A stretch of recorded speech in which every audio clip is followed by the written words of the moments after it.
नमस्कार साथियों। आज हम इस वीडियो में रीजनिंग के प्रश्न को लेकर के आए हैं। और ये प्रश्न जो है एसएससी जीडी का जो एग्ज़ाम वर्तमान में जो चल रही है, जो प्रश्न एसएससी जीडी में पूछा जा रहा है, उसी आधार पे हम इन प्रश्नों को लेकर के आए हैं। तो आप वीडियो को पूरा ज़रूर देखें, आपको हेल्पफुल साबित होगा। चलिए बढ़ते हैं क्वेश्चन। देखिए, पहला प्रश्न है, यदि d बराबर 4 है, BAT बराबर 23 है, तो ANT का मान क्या होगा। प्रश्न बहुत ही आसान है, बस इसे बनाने का आप तरीका जान लीजिए। डी का देखिए मान कितना होता है अल्फ़ाबेट का, तो 4 होता है, ये तो आपको पता ही है। बी का कितना होता है, 2 होता है। ए का कितना होता है, 1 होता है। टी का कितना होता है, तो 20 होता है। सबको देखिए ऐड कर दिया है, तो 20 और 2 22 21 हो गया आपका यहाँ पे। तो सेम ए एन टी के बदले लिखना है। तो ए के लिए 1 होता है, एन के लिए 14 होता है और टी के लिए 20 होता है। ओके, अब देखिए सभी को जोड़ दीजिए, तो 14 और 20 और 14 34 और 1 35, यानी कि ऑप्शन ए आपका राइट आंसर हो जाएगा। देखिए टोटल कितना आ गया, 35। ठीक है, तो इस तरह से प्रश्न आपको पूछा गया है एग्जाम में और आगे पूछा जाएगा। अभी और भी शिफ्ट बाकी है एसएससी जीडी का, तो आप जो है इसको पूरा जरूर देखिए इस वीडियो को। और अभी एसएससी देखिए CHSL बाकी है, ध्यान दीजिएगा। फिर MTS अभी एग्जाम लेगा, फिर अभी देखिए CGL मेंस बाकी है। तो ऐसे प्रश्नों को आप प्रैक्टिस पर ही आप क्लियर कर सकते हैं। तो चलिए हम बढ़ते हैं अगले प्रश्न की तरफ। देखिए अगला प्रश्न है रीजनिंग का अगला प्रश्न। देखिए, यदि किसी सांकेतिक भाषा में स्टाइल को STAYLE को VOBHG लिखा गया, तो उसी भाषा में चेयर को क्या लिखेंगे। पहले हम यहाँ पे समझेंगे कि ये इस स्टाइल को VOBGH किस रूप में लिखा है, कौन सा मेथड का अप्लाई किया है।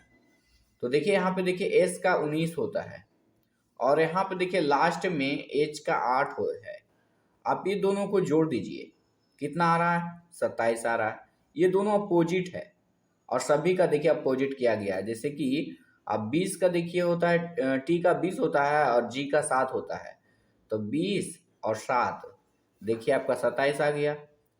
बाई को देखिए और इधर बी को देखिए, यानी कि इसका फर्स्ट, इसका लास्ट, फिर सेकेंड, पीछे से सेकेंड। इस तरह से यहाँ भी हमको करना होगा। जोड़ करके कितना आना चाहिए, तो 27 आना चाहिए। देखिए तो इसी का 3 होता है, तो इसका अपोजिट जोड़कर 27 होना चाहिए। तो 24 किसका होता है, तो x का होता है। क्लियर मामला। फिर देखिए इसका 8 है, तो इसका अपोजिट 19 और 8 27 होता है। तो h का अपोजिट कौन हो जाएगा, 19 बोले तो s। समझ में आ गया। फिर a का 1 होता है, तो a में 26 जोड़ना होगा, तो 26 किसका होता है, z का होता है। फिर देखिए i है, तो i का 9 होता है, तो यानी कि आपको कितना जोड़ना होगा, इसमें 18 जोड़ना होगा। तो 18 के लिए आपका r हो जाता है। फिर देखिए 18 r का 18 होता है, कितना चाहिए, 9 चाहिए ना, तो 9 किसका होता है, तो i का मान होता है।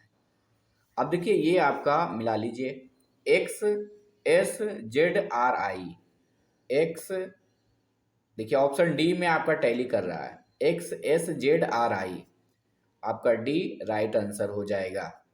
बिल्कुल आसान है, अपोजिट है, एक दूसरे का अपोजिट है, बस यहाँ पे आपको पुट करना है ध्यान से। चलिए बढ़ते हैं अगले प्रश्न की तरफ। अगला प्रश्न देखिए क्या कहा गया। अगर 18 फरवरी 1997 को सोमवार था, तो 18 फरवरी 1999 को कौन सा दिन होगा। प्रश्न इंपॉर्टेंट है, प्रश्न ये कैलेंडर से पूछा गया है और पूछे जाएगा भी। सेम प्रश्न नहीं पूछा जाएगा, बट 97 के जगह पे 2000 भी कर सकता है, 2002 भी कर सकता है, फरवरी के जगह पे मार्च भी कर सकता है, 12 महीना का ही कोई लेगा। तो देखिए क्या है कि 18 फरवरी 1997 को सोमवार था, तो 18 फरवरी 1999 को कौन सा दिन होगा। देखिए डेट मिल रहा है, मंथ भी मिल रहा है, सिर्फ देखिए ईयर में डिफरेंट है। आप देख सकते हैं 18 फरवरी 1997 1999, कितना साल का गैपिंग है, 2 साल बढ़ा है, बस कुछ करना नहीं है, सोमवार में 2 दिन बढ़ा दीजिए, तो Monday plus 2 days is equal to आपका मंगलवार फिर बुधवार। आपका बुधवार राइट आंसर हो जाएगा, ऑप्शन ए आपका राइट आंसर है। बिल्कुल आसान है, ज़्यादा समय नहीं लगा है, पेन और कॉपी उठाने की जरूरत नहीं है, डायरेक्ट आप बना सकते हैं। और रीजनिंग एक बात जान लीजिए कि रीजनिंग प्रैक्टिस का है, जितना ज़्यादा प्रैक्टिस कीजिएगा उतना आपको ज़्यादा आसान लगेगी। चलिए अगले प्रश्न की तरफ चलते हैं। देखिए अगला प्रश्न है, 5 सेंटीमीटर भुजा वाले किसी घन को एक सेंटीमीटर भुजा, यहाँ पे देखिए थोड़ा सा टाइपिंग मिस्टेक हो गई, 1 सेंटीमीटर है, ठीक है ना। 1 सेंटीमीटर भुजा वाले घनों में विभाजित किया जाए तो ऐसे घनों की कुल संख्या क्या होगी। बहुत ज़्यादा टाइपिंग मिस्टेक हो गई है, इसके लिए सॉरी बोलते हैं।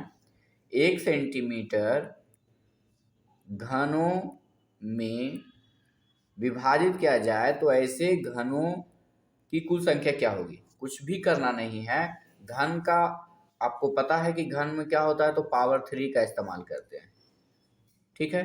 बस 5 में जितना है 1 सेंटीमीटर वाला कटने जा रहा है उसको डिवाइड कर दीजिए, और जो डिवाइड करके आ गया उसका आप क्यूब कर देना है। तो 5 का क्यूब कितना होता है, 125, और आपका राइट आंसर हो जाएगा ऑप्शन डी में। देखिए राइट आंसर है।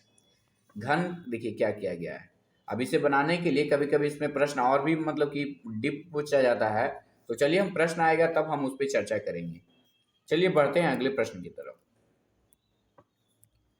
देखिए यदि एक घड़ी में 10:15 हो रहा है तो दर्पण के सामने रखा जाए तो दर्पण में कितना बताएगा। बहुत ही इंपॉर्टेंट है, दर्पण वाला प्रश्न आता ही है और आ भी रहा है।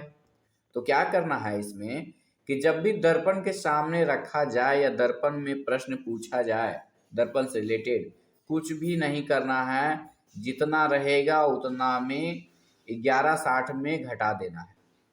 जितना आपका समय वास्तविक रहेगा 11:60 में घटा देंगे, ठीक है। अब देखिए 60 में से 15 गया 45 हो गया। अब देखिए 11 है, एक में 0 गया तो 1 हो गया, ये तो आपको मालूम है कि 0 हो गया, यानी 1:45। देखिए ऑप्शन सी आपका राइट आंसर है। बिल्कुल आसान है, जब भी आपका दर्पण से प्रश्न पूछा जाए 11:60 में घटा देना है, बिल्कुल आसान है। चलिए बढ़ते। देखिए प्रश्न है, देखिए प्रश्न है,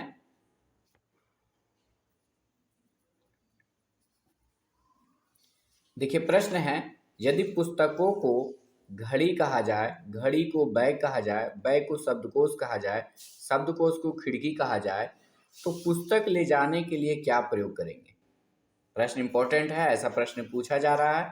तो यहाँ पर करना कुछ भी नहीं है, यहाँ पे समझना है कि जब पुस्तक रहेगा तो घड़ी आंसर होगा, घड़ी रहेगा तो बैग आंसर होगा, बैग रहेगा तो शब्दकोश आंसर होगा, शब्दकोश रहेगा तो खिड़की आंसर होगा।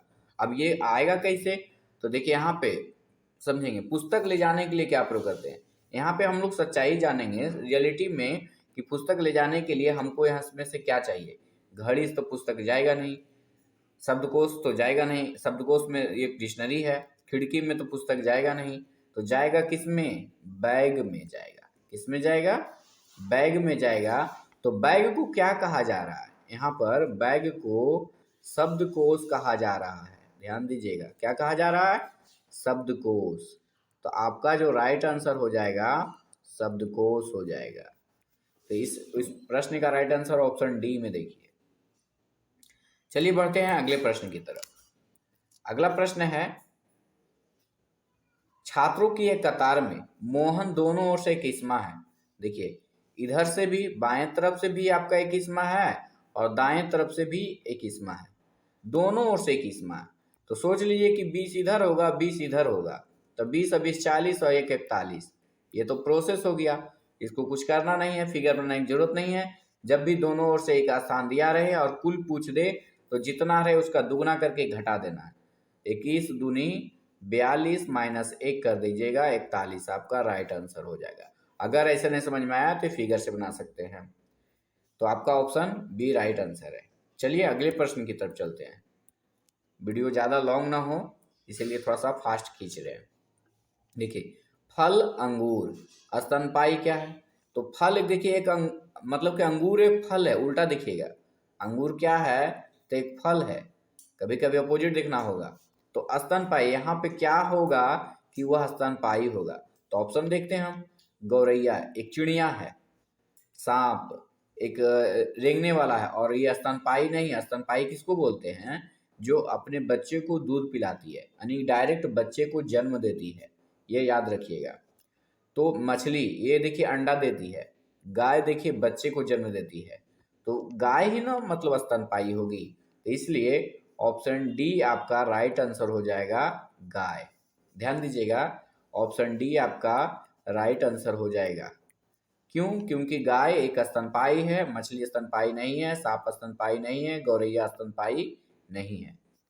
चलिए बढ़ते हैं प्रश्न की तरफ। देखिए चार का देखिए यहाँ पे क्या किया, 465 और यहाँ पे 344 है, तो यहाँ पे क्या होगा? प्रश्न पूछा जा रहा है, इसलिए आप इसको सीखिए। चार का देखिए क्या किया है, चार का क्यू करके एक जोड़ दिया है। तो उसी तरह से हम सभी ऑप्शन में मान पुट करेंगे, क्यू करके एक जोड़ेंगे और देखेंगे कि इसमें 344 आ रहा है। तो 8 का क्यू देखिए 512 हो जाता है, और यहाँ 344 लाना है, तो ये हमारा फ्लॉप कर गया। 7 का देख लेते हैं, 7 का क्यू 343 होता है, और एक जोड़ देते हैं तो 344 हो जाएगा। आपका यही ऑप्शन धरा गया, ऑप्शन बी आपका राइट आंसर हो गया। जब भी ऐसा प्रश्न रहे आपको ऑप्शन देखना ही पड़ेगा। अगर यहाँ पे प्रश्न चिन्ह के जगह पर प्रश्न रहता तो नहीं देखते, लेकिन यहाँ पे आपको नहीं है, लाना है, तो आपको ऑप्शन देखना पड़ेगा। चलिए देखते हैं अगले प्रश्न को। अगला प्रश्न है, 2 7 है, 5 के बदले क्या होगा? देखिए ये इजी से बनेगा, ध्यान दीजिएगा। यहाँ भी क्या किया है, देखिए क्यू किया है, 2 का क्यू करके एक घटा दिया है, तब देखिए 7 आया है। उसी तरह से हम 5 का क्यू करके एक घटा देंगे, तो 5 का क्यू करके घटा देंगे तो आपका देखिए 125 में से एक गया तो कितना हो गया, 124, यानी कि ऑप्शन ए आपका राइट आंसर हो जाएगा। चलिए अगले प्रश्न की तरफ चलते हैं।